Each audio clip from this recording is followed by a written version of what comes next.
Stay tuned for Pause for Thought, the podcast hosted each week by cats and dogs with a message. And now here's your friendly host, Miss Anna Belle.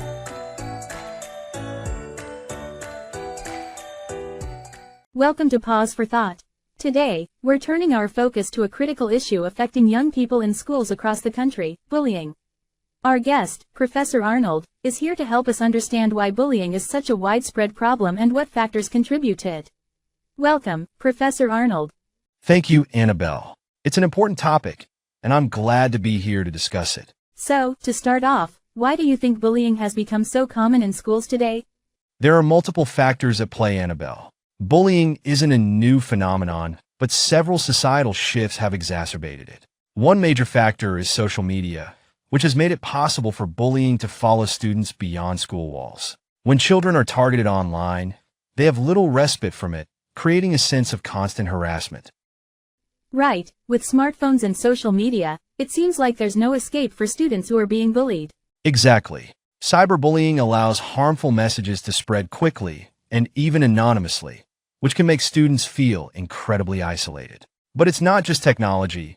Peer pressure, a desire for social dominance, and in some cases a lack of empathy or self-regulation all contribute to bullying behaviors. Kids might feel pressured to join in on bullying simply to fit in or avoid becoming targets themselves. That's a sad reality. Is bullying more prevalent now, or are we just more aware of it than we used to be?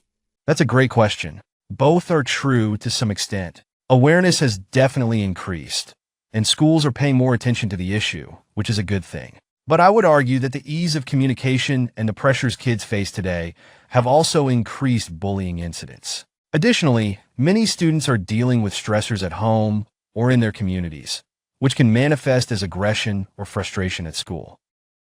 How do these outside stressors contribute to bullying behavior? Children often mirror the environments they're in.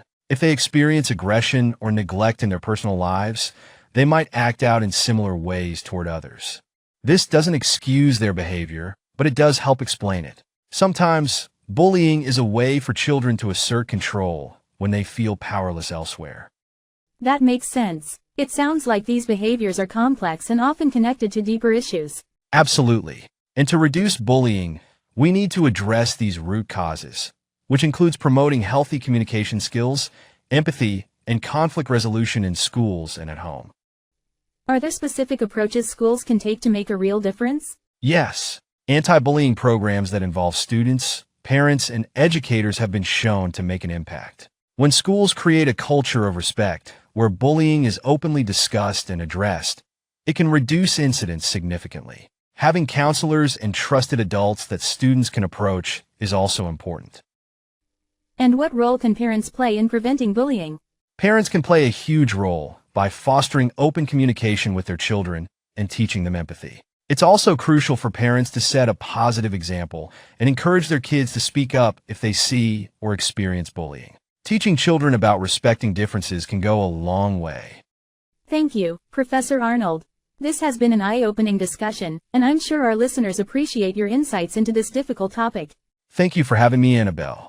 I hope our discussion encourages more people to take an active role in addressing bullying in their communities. That's all for today's episode of Pause for Thought. Let's work together to make our schools safer and kinder places for everyone.